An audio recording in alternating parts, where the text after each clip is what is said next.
but he must be punished.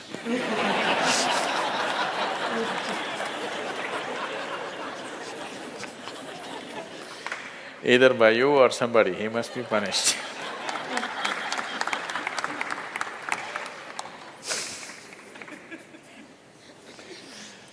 Oh, what kind of punishment do you normally give to people? Already enough punishment has been given, isn't it? Already it's been given. The ugliness, the nastiness, the silent treatment, everything has happened. So what more punishment you want to give? Your thing is there is no remorse on the other side. There's no remorse on the other side because people are doing what they want to do, not what you want them to do, always. And that may not be in your interest, but they're doing what they want to do. Is it right, wrong? I'm not going into the morality of it. I want you to understand the mechanics of the situation. Somebody is doing what they want to do. Now you think they must be punished. Probably they have not broken any law, otherwise they would be anyway punished. They're breaking an understanding between two people. Probably you misunderstood the understanding. You believed that these understandings are absolute. They are not. Nowhere in the history of humanity or today or in any time in future will human relationships be absolute. Though every person who gets little romantic believes that this is going to be an absolute relationship, there is no such thing about it. A relationship is a variable, always. You have to conduct it on a daily basis. One day if you don't conduct it properly, it may go somewhere. Yes or no?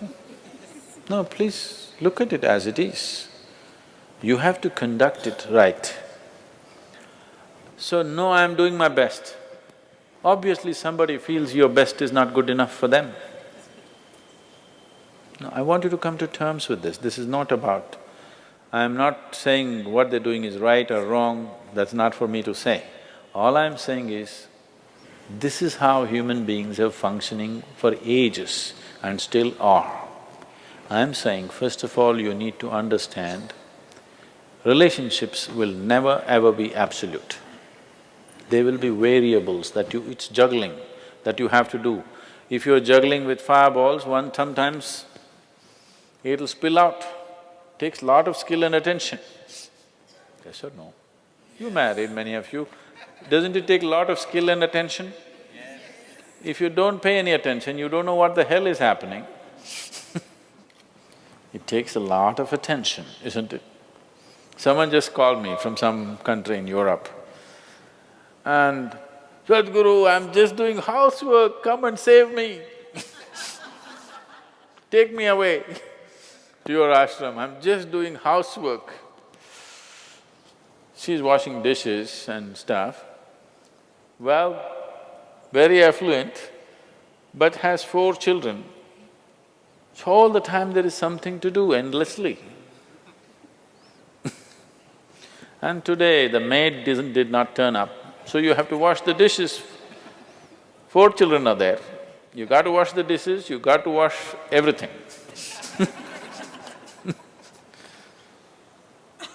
So I'm saying, you need to understand this. A relationship is a variable reality. It is not an absolute reality. If you want to have an absolute relationship, you must hold relationships with the dead. That's the reason why a lot of people choose God, because it's an absolute. You can handle it whichever way you want. If you didn't think of him for 10 days, and on the 11th day if you think of him, he's still there. You do that to your husband or wife or somebody, then something else will happen.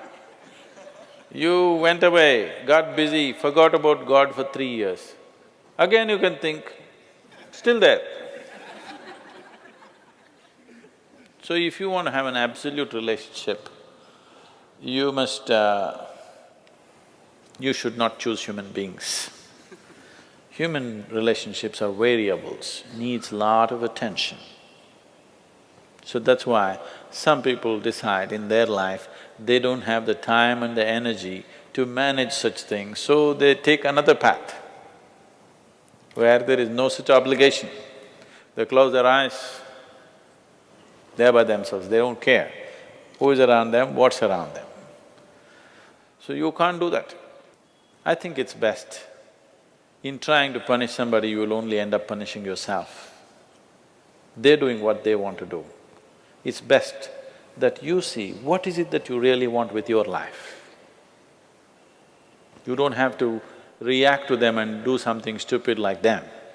You just have to sit down and look at this. When your illusions are broken, you're disillusioned right now, it's a very good thing.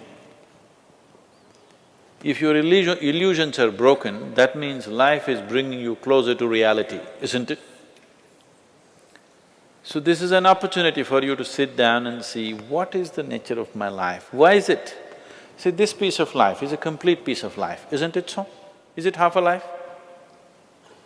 Are you a half a life or a full life? Full life. Why is it that it feels so incomplete that it needs another person to fill this life? Why is it? It's time to look at it, isn't it? If this is a full life, this is complete by itself. But right now, you made it in such a way that this cannot exist with that one and that one, without that one and that one and that one. So somewhere it's an incomplete life, or at least it has not realized the fullness of its nature, isn't it? This is a complete piece of life, packed with creator and creation together. Very great combination. If you… this is a time when life knocks at your door like this, it's time you look deeper rather than reacting and trying to fix somebody else. Punishing somebody else is not going to transform your life, not going to make your life beautiful in any way. Some sick satisfaction you'll have for 2 days, after that you'll feel guilty about that also. Yes, initially when this emotion is hot, it gives you satisfaction, after some time when you look back, you'll feel ashamed of yourself. So don't go that way. This is an opportunity. Somebody is opening up a spiritual dimension for you, really. Somebody is making you realize how fragile all these things are. They can cheat you, they can run away, they can divorce you, or they can fall dead, isn't it? If they fall dead, you wouldn't think that he cheated me. Would you think? No. But whichever way you denied, isn't it? The important thing is you denied something. How he did it is not the problem. He denied you something either by death or divorce or cheating or whatever you call it. But essentially you got denied. You can be denied only because you are in a certain illusory state of believing that this is half a life and it needs another half from somewhere. No, this is a complete life. If you blossom as a complete life, you will see relationships will be of a completely different nature. It will be more of coming together and sharing, not of extracting. It has to transform. If it has to transform, you have to transform. This is a great opportunity somebody has given you. Stop using this word, somebody cheated me. Just say somebody is pushing you towards ultimate reality from an illusory state. We must thank that person. We must be grateful. Instead of keeping you in an illusion, instead of keeping you in your life for a whole lifetime, so soon they're making you realize this. Otherwise you will know this at the time of your death. Yes. You'll know at the time of your death, when you're dying, I'm scared, why don't you come with me? You'll say, no. So at that last moment, instead of knowing, it's better to know now.